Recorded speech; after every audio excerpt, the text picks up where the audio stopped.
And back to Dickie Lovelady. This guy must have a picture of David Stearns and Carlos Mendoza in skirts kissing each other. Because how is he on any roster? Mets suck. Yankees don't. What else is new? You have to excuse me. I'm a little bit sick. But that's not going to stop us from recapping the Mets and Yankees so far early on in the season. Starting with the Mets, the offense hasn't looked good at all. Say what you want about the first game of the season. They only got Paul Skeens out of that game because of errors by O'Neal Cruz. If he catches both balls hit by Brett Beatty and Marcus Semien, the Mets score 2 instead of 5. Big difference. Pirates probably win that game even. And Luis Robert saved them. Game-winning 3-run homer. They were dead. I was at that game. They looked terrible. So I'm not going to completely overreact, but they just really don't look good right now. I'm kind of scared that it's going to be a repeat of 2025. They cannot drive in runners in scoring position. It is truly a problem. And my God, I know we knew he was going to be bad, but Marcus Semien is terrible. His at-bats are completely uncompetitive.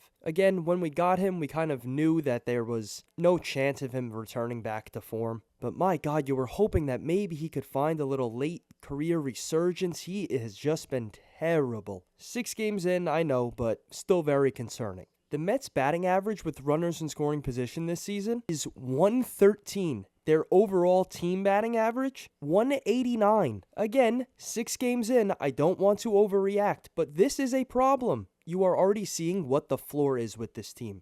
A completely inept offensive team. Bo Bichette has been terrible. I'm not going to overreact to that. I think he'll be just fine. Lindor's been not great either. Again, not going to overreact to him. But I think a lot of the Mets' problems don't lie within the players that much.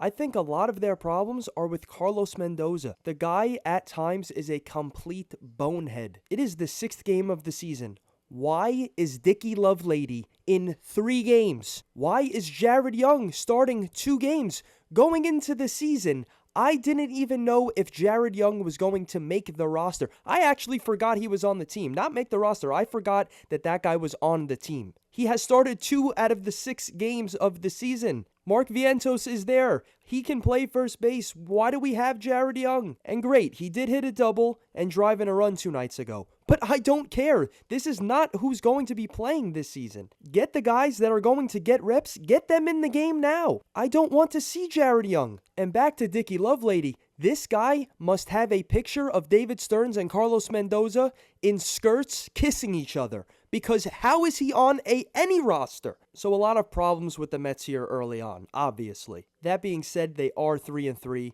They have managed to win 3 games somehow. Brett Beatty hasn't looked all that good. Alvarez hit that meaningless home run. Other than that, he hasn't looked that good. A little bit concerning to see what the floor is here, but hopefully it doesn't last long. The next thing I wanted to talk about, maybe a little bit ironic considering I was just screaming, but I wanted to talk about how annoying the New York media is. Don't get me wrong, I'm a New York fan, obviously, and I love being a New Yorker, etc., etc. But if I was a player, there is 0% chance that I would want to play in New York City. Lindor made 2 mental mistakes yesterday. He got picked off at first base, or he got caught sleeping at first base. And then he didn't know how many outs there were. Could have been a double play. He just stepped on second. He didn't throw it to first. It happens. I'm not defending him, but it happens. People have bad days mentally. I do, you do, athletes do. It's just human nature. All day yesterday and today, trade Lindor. They got rid of Pete Alonso for him. They got rid of Nimmo for him. His wife and Nimmo didn't get along.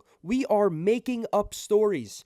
Where are you people hearing this? And then the sad part is people hear that and then they run to social media and then they just run with it. If I was a player, I'd be sick and tired of it. I would not want to play here. Same thing, you're still hearing Soto and Lindor don't get along. And guess what? Maybe they don't get along. Maybe they aren't best friends. You know who also wasn't best friends? Michael Jordan and Scottie Pippen. A-Rod and Jeter. You don't have to be best friends. You have to win baseball games. So enough with the fake stories. And even if some of them aren't so fake, they're a tiny bit fabricated. There's no need to push them. Aren't you a fan of the team? That's what I don't understand. You have Mets fans, Mets reporters going out and creating fake stories. These guys go on social media. It's not like they don't see it. It gets annoying. And now a fake story has affected their play, and the whole time, it's made up. It is extremely aggravating. I guess that's part of New York. I'm learning that as I get older. but my God, it is annoying. Over to the good team. As per usual, Yankees off to a red-hot start. How good is Cam Schlittler, man? Holy shit, that guy is awesome. When Cole comes back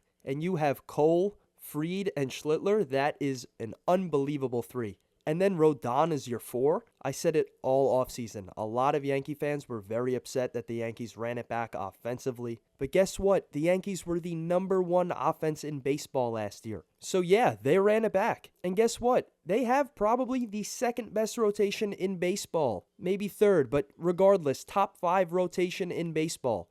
That's what wins you a World Series. You do not have to score 58,000 runs per season in order to win a World Series. You need to pitch well and score 3 to 4 runs a game. The Yankees do that more than well. Ben Rice is the man. Jazz has had a slow start. He'll get it going. Judge, slow start. And guess what? They're still 5-1 because you have guys like Ben Rice picking you up. This Yankees team is built for success. The AL is once again theirs to lose. I know a lot of people are high on the Mariners, and I know it is the 6th game of the season, but look what the Yankees just did to the Mariners. When you have dominant pitching, I know the Mariners do as well, but when you have dominant pitching, you could beat anybody. I've said it a million times this offseason as well. The Dodgers are the best team ever assembled. Does that mean they're unbeatable? Absolutely not.